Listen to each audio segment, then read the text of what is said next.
अस्सलाम वालेकुम जी दोस्तों, की हाल आ? ठीक हो? अच्छा दोस्तों, ਪਹਿਲੇ ਅਸੀਂ ਦੱਸਿਆ ਐਲੋਪੈਥਿਕ ਦਵਾਈਆਂ ਦਾ ਬੇਜਾ ਇਸਤੇਮਾਲ ਤੇ ਉਹਦੇ ਅਸਰਾਤ ਨੂੰ ਖਤਮ ਕਰਨ ਵਾਲੇ ਹੋਮਿਓਪੈਥਿਕ ਦਵਾ। ਫਿਰ ਅਸੀਂ ਤੁਹਾਨੂੰ ਦੱਸਿਆ ਦੇਸੀ ਦਵਾਈਆਂ ਔਰ ਕੁਸ਼ਤਾਜਾਤ ਦਾ ਬੇਜਾ ਇਸਤੇਮਾਲ ਔਰ ਉਹਦੇ ਅਸਰਾਤ ਨੂੰ ਖਤਮ ਕਰਨ ਵਾਲੀ ਹੋਮਿਓਪੈਥਿਕ ਦਵਾ। ਅੱਜ ਅਸੀਂ ਤੁਹਾਨੂੰ ਦੱਸਣਾ ਹੈ ਹੋਮਿਓਪੈਥਿਕ ਅਦਵਿਆਤ ਦਾ ਅੰਧਾਧੁੰਦ ਔਰ ਬੇਜਾ ਇਸਤੇਮਾਲ। ਕਈ ਦਵਾਵਾਂ ਇਕੱਠੀਆਂ ਇਸਤੇਮਾਲ ਕੀਤੀਆਂ ਗਈਆਂ ਹੋਣ ਔਰ ਉਹ ਆਪਣੇ ਅਸਰਾਤ ਛੱਡ ਦੇਣ। ਉਹ ਜਿਸਮ ਦੇ ਵਿੱਚ ਸਾਰੀਆਂ ਦਵਾਈਆਂ ਇਕੱਠੀਆਂ ਹੋ ਗਈਆਂ ਹੋਣ ਤੇ ਫਿਰ ਜਦੋਂ ਅਸੀਂ ਉਹਨੂੰ ਕੋਈ ਦਵਾਈ ਦਈਏ, ਉਹ ਦਵਾਈ ਜਾਂ ਤੇ ਉਹਨੂੰ ਐਗਰੀਵੇਸ਼ਨ ਕਰੇ, ਜ਼ਿਆਦਤੀ ਕਰੇ, ਜਾਂ ਫਿਰ ਉਸ ਜਿਸਮ ਇਨਸਾਨੀ ਤੇ ਅਸਰ ਹੀ ਨਾ ਕਰੇ। होम्योपैथिक सिंगल रेमडी का नाम है, लेकिन मेरे बहुत से अजीज दोस्त कई दवाइयां इकट्ठियां और कई दिन लगातार इस्तेमाल कराते रहंदे ने।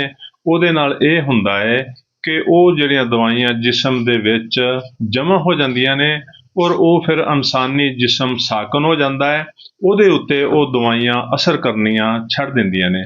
ਜਾਂ ਫਿਰ ਇਵੇਂ ਹੁੰਦਾ ਹੈ ਕਿ ਜਿਹੜੀ ਵੀ ਦਵਾਈ ਦਿੱਤੀ ਜਾਂਦੀ ਆ ਉਹ ਐਗਰੀਵੇਸ਼ਨ ਕਰਦੀ ਆ, ਯਾਨੀ ਅਲਾਮਤ ਨੂੰ ਵਧਾ ਦਿੰਦੀ ਆ। ਮਰੀਜ਼ ਕਹਿੰਦਾ ਕਿ ਇਹ ਦਵਾਈ ਨੇ ਮੈਨੂੰ ਤਕਲੀਫ ਦਿੱਤੀ ਆ।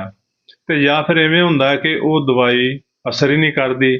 ਜਦੋਂ ਬਹੁਤ ਸਾਰੀਆਂ ਦਵਾਈਆਂ ਖਾਣ ਨਾਲ ਇਨਸਾਨੀ ਜਿਸਮ ਦਾ ਫੇਲ ਵਿਗੜ ਗਿਆ ਹੋਵੇ ਔਰ ਕੋਈ ਦਵਾਈ ਅਸਰ ਨਾ ਕਰਦੀ ਹੋਵੇ, ਅਲਾਮਤ ਗੁੱਡ-ਮੁੱਡ ਹੋ ਗਈਆਂ ਹੋਣ, ਇਕੱਠੀਆਂ ਹੋ ਗਈਆਂ ਹੋਣ, ਜਾਂ ਫਿਰ ਸੈਲਫ ਮੈਡੀਕੇਸ਼ਨ ਨਾਲ ਜਿਹੜੀ ਦਵਾਈ ਪੜੀ ਅੱਜ ਕੱਲ੍ਹ ਸੋਸ਼ਲ ਮੀਡੀਆ ਤੇ ਆਮ ਚੱਲ ਰਿਹਾ ਹੈ ਕਿ ਫਲਾਂ ਦਵਾਈ ਖਾਓ, ਫਲਾਂ ਮਰਜ਼ ਠੀਕ ਹੋ ਜਾਂਦਾ ਹੈ। ਜਿਹੜੀ ਦਵਾਈ ਪੜੀ, ਜਿਸ ਦਵਾਈ ਦੀ ਅਲਾਮਤ ਪੜੀ, ਮਰੀਜ਼ ਨੂੰ ਇਵੇਂ ਲੱਗਦਾ ਹੈ ਇਹ ਜਿਹੜੀ ਅਲਾਮਤ ਆ ਇਹ ਮੇਰੇ 'ਚ ਆ, ਇਹ ਬਿਮਾਰੀ ਮੈਨੂੰ ਆ, ਔਰ ਉਹ ਜਾ ਕੇ ਉਹ ਦਵਾਈ ਲੈ ਲੈਂਦਾ ਹੈ। ਸੈਲਫ ਮੈਡੀਕੇਸ਼ਨ ਕਰਕੇ ਉਹਨੇ ਆਪਣੇ ਜਿਸਮ ਦਾ ਨਿਜ਼ਾਮ ਅਫਾਲ ਵਿਗਾੜ ਲਿਆ ਹੈ ਔਰ ਹੁਣ ਉਹਨੂੰ ਕੋਈ ਦਵਾਈ ਅਸਰ ਨਹੀਂ ਕਰਦੀ, ਜਾਂ ਉਹਦੀਆਂ ਅਲਾਮਤ ਵੱਧ ਗਈਆਂ ਨੇ ਔਰ ਉਹਦੀ ਤਕਲੀਫਾਂ 'ਚ ਇਜ਼ਾਫਾ ਹੋ ਗਿਆ। ਸਾਡੀ ਅੱਜ ਦੀ ਦਵਾਈ ਇੱਕ ਐਸੀ ਰੈਮਡੀ ਆ ਜਿਹੜੀ ਚੰਦ ਖੁਰਾਕਾਂ ਲੈਣ ਨਾਲ ਜਿਹੜੀ ਸਾਬਕਾ ਦਵਾਈਆਂ ਦੀ ਵਿਗਾੜ ਆ ਉਹਨੂੰ ਖਤਮ ਕਰ ਦੇਗੀ ਔਰ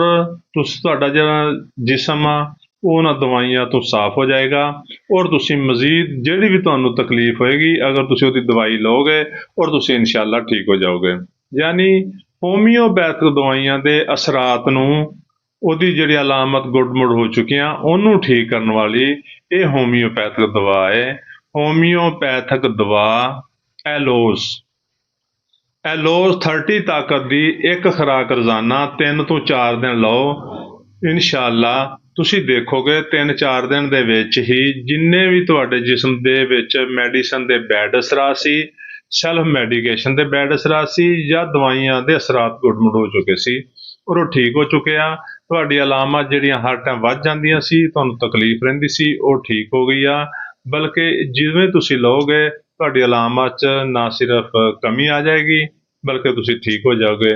ਔਰ ਦੋਸਤੋ, ਇਹ ਦਵਾਈ ਤੁਸੀਂ 1 ml ਤਾਕਤ 'ਚ ਇੱਕ ਖੁਰਾਕ ਲੈ ਕੇ ਵੀ ਛੱਡ ਸਕਦੇ ਹੋ ਕਿ 1 ml ਤਾਕਤ 'ਚ ਕਿਸੇ ਡਾਕਟਰ ਕੋਲ ਜਾਓ, ਉਹਨੂੰ ਕਹੋ ਸਾਨੂੰ ਐਲੋਜ਼ 1 ml ਤਾਕਤ ਦੀ ਇੱਕ ਖੁਰਾਕ ਦਿਓ ਤੇ ਤੁਸੀਂ ਉਹਨੂੰ ਖਾ ਲਓ।